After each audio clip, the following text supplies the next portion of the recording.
சில இடங்களில் நான் கேள்விப்பட்டேன், இங்கே தியானம் இல்லை பற்றி இருக்கிறதுன்னு சொல்லி சொன்னால் உரைச்சி போடுவோம் அப்படின்னு சொல்லி தியானம் இருக்க சொன்னவங்களும் இருக்கிறாங்க.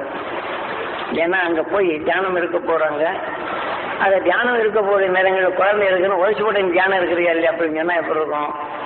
உரைக்கிற உணர்வு தான் அங்கே வரும். இப்படியும் சிலர் ஏன்னா அனுபவ குறைவு, ஆர்வ மிகுதி, இதனால் வரக்கூடிய நிலைகள்னா ஆர்வமாக உரைச்சி போடுன்னு சொல்லி அவங்க தியானத்தை இருக்க சொல்றது இந்த ஆர்வ மிகுதின்னு தான் அர்த்தம். குற்றம் அல்ல.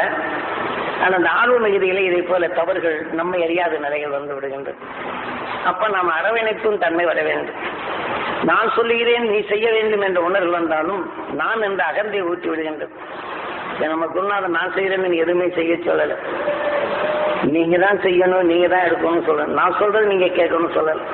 குருநாதர் இந்த உணர்வை செய்தால் இந்த வழி செய்யுது. அது என்றால் பொது விதியாகின்றது. இதே போல நமக்குள் பழக்கங்கள் என்னை கேட்காமல் செய்வது என்று சொல்வதும் வழி கொண்டதுதான். ஆக மட்டும் நம்ம குரு காட்டிய வழியில் நாம் நடந்து பழகிறது என்பதும் பொது வழி. இதை போன்ற சொற்தொடர்களில் பகமை ஊட்டுவதும் உண்டு. ஆகவே நமக்கும் அந்த பகமை உணர்வு வராது. ஏனென்றால் நம்ம வழக்கில் உள்ள முறைகள் வேறு, நாம் போகும் பாதைகள் வேறு. நாம் போகும் பாதைகளில் வந்து அதை நாம் பிறருடைய மனம் புண்படும்படி சொல்வது வேறு. அது சாதாரண சகஜ வாழ்க்கையில் வரும் நிலைகள்.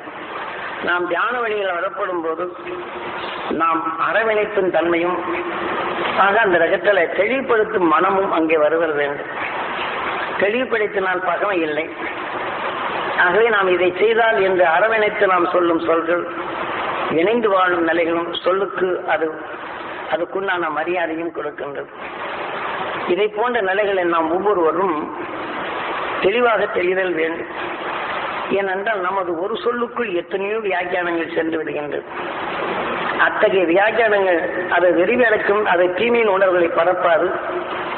ஆக அரவணைக்கும் தன்மையை நமக்குள் ஒன்று இணைக்கும் தன்மைகளை கொண்டு வருதல் வேண்டும்.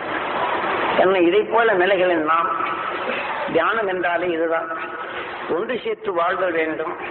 நம்ம எரியாத இருளை அகற்றும் வலிமை நாம் பெறுதல் வேண்டும். ஆக அன்பு கொண்ட அரவணைப்பு நம்மில் வளர வேண்டும்.